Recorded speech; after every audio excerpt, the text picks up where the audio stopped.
সুপ্রিয় দর্শক, আসসালামু আলাইকুম। আপনাদের সবাইকে স্বাগত জানাচ্ছি এখনকার আলোচনায়। আপনাদের সঙ্গে আছি আমি সিরাজুল ইসলাম। দর্শক, এইমাত্র আমি যখন ভিডিও শুরু করলাম তখন একটা খবর পেলাম যে দক্ষিণ ইরাকের আকাশ থেকে ইরানের সামরিক বাহিনী একটি মার্কিন F-15 যুদ্ধবিমান ভূপাতিত করেছে। খবরটা ইরানের রাষ্ট্রীয় বার্তা সংস্থা IRIBর বরাত দিয়ে এক্স পোস্টে আমি পেয়েছি খবরটা।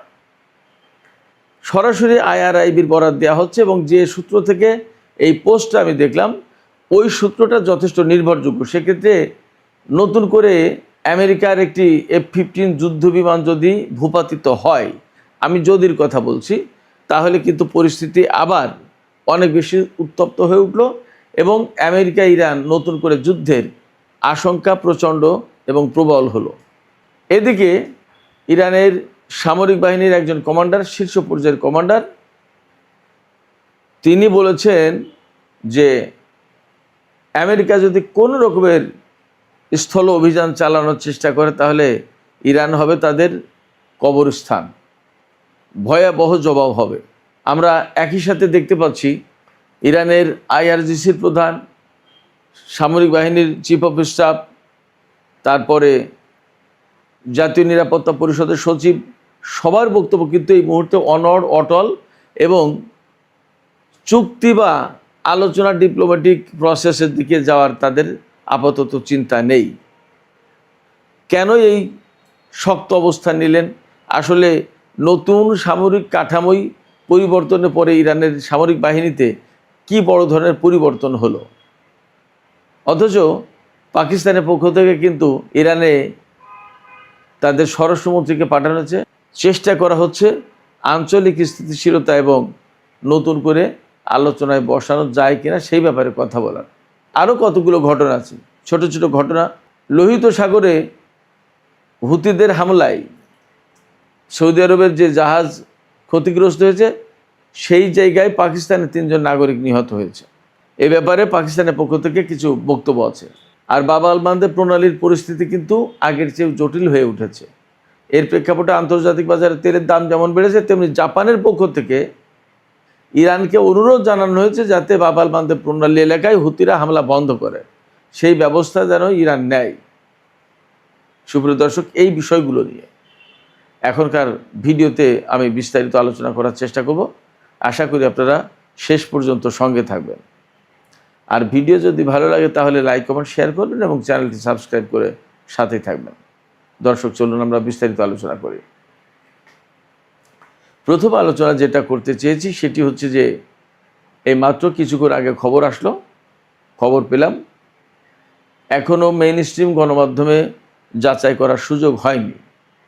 আমি আবারও বলছি, Islamic Republic of Iran broadcasting, যেটা ইরানের রাষ্ট্রীয় বার্তা সংস্থা IRIB, তার বরাত দিয়ে একটা বিশ্বস্ত সূত্র থেকে এক্সে পোস্ট দেওয়া হয়েছে, ব্রেকিং নিউজ বলে, যে দক্ষিণ ইরাকের আকাশ থেকে ইরানের সামরিক বাহিনী একটি F-15 যুদ্ধবিমান ভূপাতিত করেছে।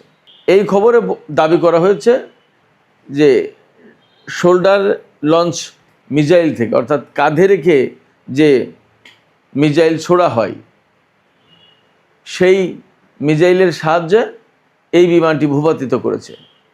একই খবরে বলা হচ্ছে যে সম্প্রতি ইরান চীন থেকে যে কাঁধে রেখে নিক্ষেপযোগ্য ক্ষেপণাস্ত্র প্রতিরক্ষা ব্যবস্থা আমদানি করেছে, সেই ক্ষেপণাস্ত্র ব্যবহার করে আজকের এই বিমান ভূপাতিত করা হয়েছে। এখানে অবশ্যই কথা বলতে হবে, এই বিমান যদি অ্যাকচুয়ালি ভূপাতিত হয়ে থাকে তাহলে কিন্তু আমেরিকা এবং ইরানের মধ্যে নতুন করে বড় রকমের সংঘাতের একটা আশঙ্কা বা পরিস্থিতি তৈরি হলো। খবরে বলা হচ্ছে এই বিমানটি ভূপাতিত হয়েছে একেবারে বসরার কাছাকাছি। বসরা কিন্তু ইরাকের একেবারে দক্ষিণ অঞ্চলে, যেখান থেকে ইরানের সীমান্ত কাছাকাছি। এখন প্রশ্ন আসতে পারে যে ইরান কেন মার্কিন বিমান ভূপাতিত করতে গেল? জবাব হতে পারে এরকম যে যুদ্ধ তো চলছে, যুদ্ধ তো বন্ধ হয়ে যায়নি। আমেরিকা হঠাৎ করে ইরানের উপর আক্রমণ করে বসে। ইদানিং ইরানও প্রিএমটিভ হামলা করেছে জর্দানে মার্কিন বিমান ঘাঁটিতে, এবং হয়তো আজকের এই হামলাও বা আজকের এই যুদ্ধ বিমান ভূপাতিতের ঘটনা হয়তো একই রকমের। ইরানের পক্ষ থেকে কিন্তু হুঁশিয়ারি উচ্চারণ করা হয়েছে যে আমেরিকা যদি কোনো ধরনের স্থল অভিযান চালানোর পরিকল্পনা করে ইরানের বিরুদ্ধে, তাহলে তাদেরকে একেবারে চূড়ান্ত জবাব দেওয়া হবে এবং মার্কিন সেনাদের কবরস্থানে পরিণত হবে ইরান। কেন এই হুমকি হঠাৎ করে? তাহলে কি নতুন যে সামরিক কাঠামো পরিবর্তন করা হলো, কমান্ডিংয়ের কাঠামো সর্বোচ্চ নেতা পরিবর্তন করলেন, এই পরিবর্তনের কারণে কি ইরানের সামরিক বাহিনী আইআরজিসি তারা সবাই নড়ে চড়ে বসেছে?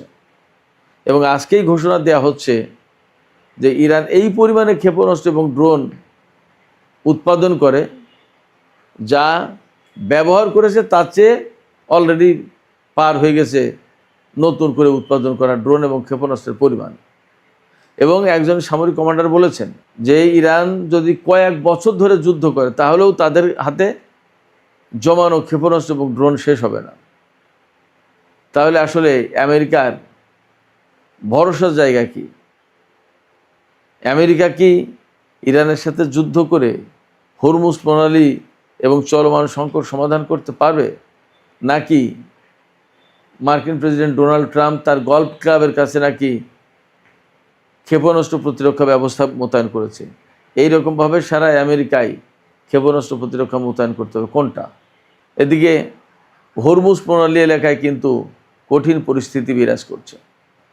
ওমান উপকূলে একটি জাহাজে আমেরিকা হামলা চালিয়েছিল, সেই জাহাজের তেল ছড়িয়ে পড়েছে ওমান উপকূল থেকে হরমুজ প্রণালী পেরিয়ে সেই তেল ইরানের উপকূলের দিকে চলে গেছে, এবং ইরানের কেশম দ্বীপের যে সমস্ত ছোট ছোট জলপ্রবাহ রয়েছে সেই সব জায়গায় ছড়িয়ে পড়েছে। খুব খুব মারাত্মক অবস্থা এবং পরিবেশ বিপর্যয়ের একটা বড় আশঙ্কা দেখা দিয়েছে। এদিকে বাব আল মানদেব প্রণালী এলাকায় হুতিদের হামলায় সৌদি আরবের একটি জাহাজ ক্ষতিগ্রস্ত হয়েছে এবং পাকিস্তানের 3 জন নাগরিক নিহত হয়েছে। এই ঘটনায় পাকিস্তান ইরানের সাথে আলোচনা করছে এবং পাকিস্তানের পররাষ্ট্রমন্ত্রী ইসাক দার এই ঘটনার নিন্দা জানিয়েছেন।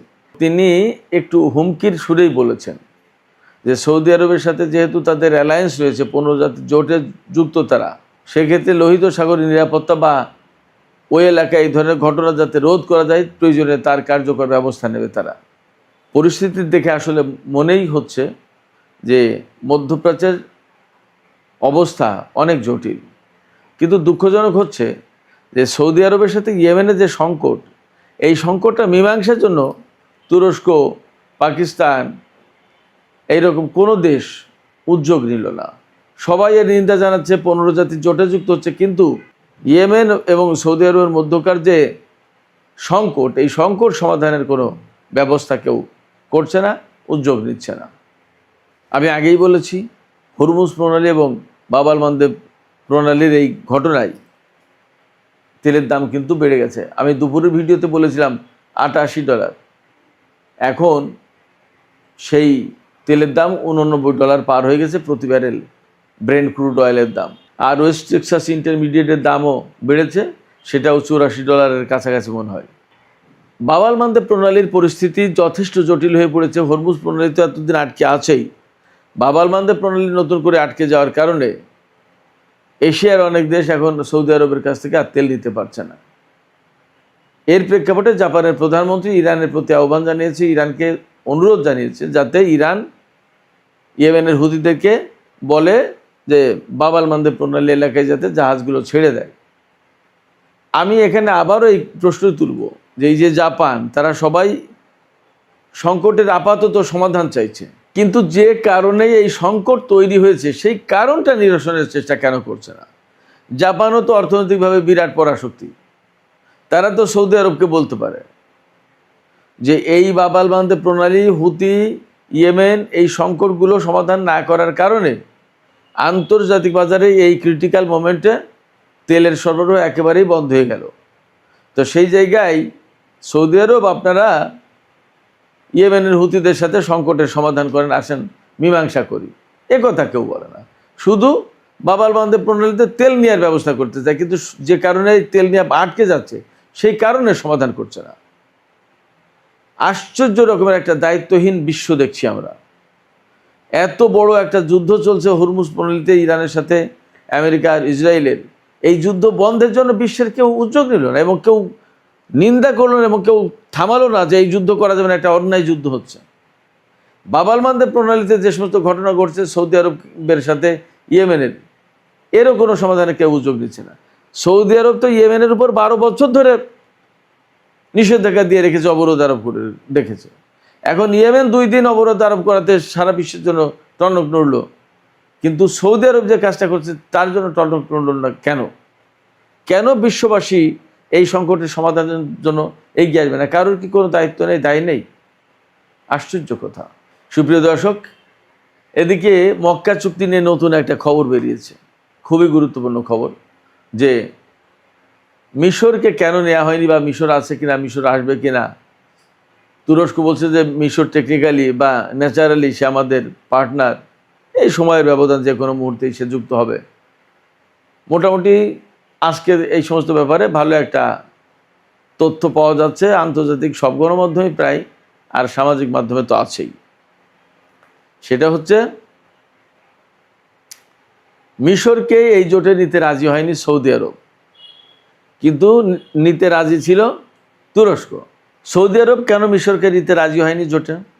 যতদূর খবর পাওয়া যাচ্ছে তার ব্যাখ্যায় এই যে সৌদি আরব, বাহরাইন, কাতার, সংযুক্ত আরব আমিরাত, মিশর, এই সমস্ত দেশ মিলেই ইয়েমেনের বিরুদ্ধে কিন্তু যুদ্ধ করেছিল, আরব জোট করেছিল তারা সৌদি নেতৃত্বে ইয়েমেনের হুতিদের বিরুদ্ধে যুদ্ধের জন্য।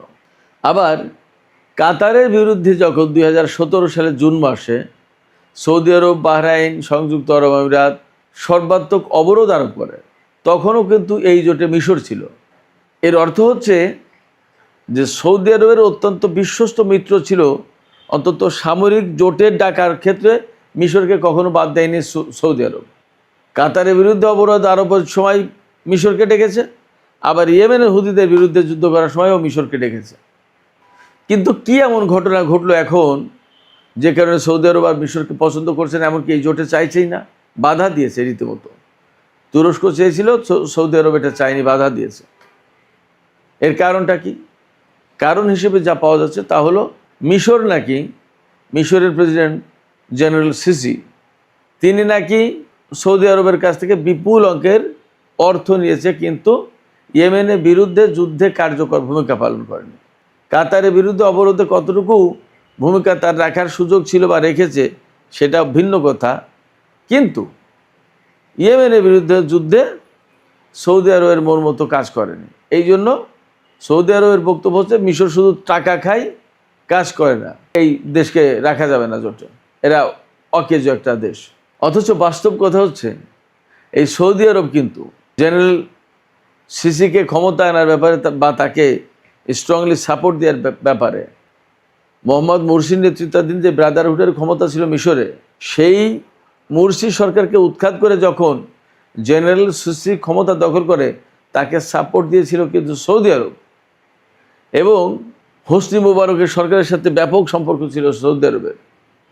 এই জেনারেল সিসি কিন্তু মুরসিকে উৎখাত করে দিয়ে ওই হোসনি মুবারকের ক্ষমতার সিলসিলায় চালু করেছে, আর তাকে সমর্থন দিয়েছিল সৌদি আরব।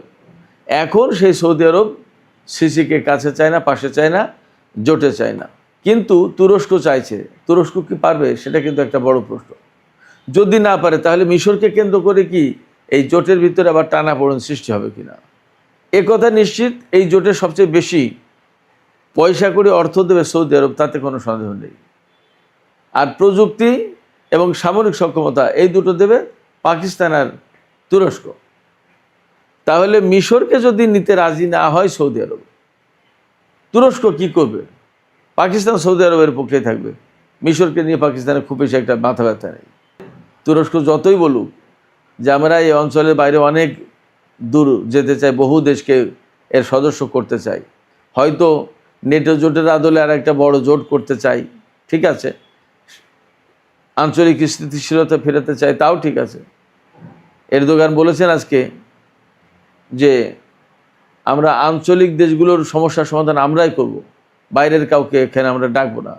এই কথাটা তো যুগের পর যুগ ইরান বলে আসলো, খুব ভালো কথা। কিন্তু মিশরকে নিয়ে এই জোটের ভেতরে কোনো দ্বন্দ্ব সংঘাত হবে কিনা সেটা একটা প্রশ্ন।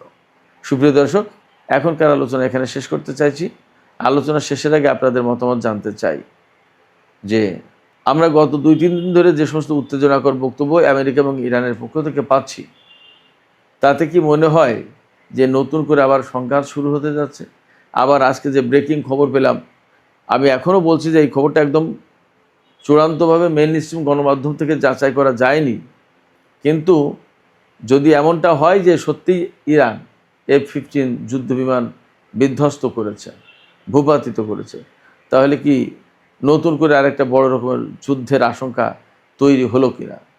আপনাদের মতামত জানিয়ে কমেন্টে লিখুন।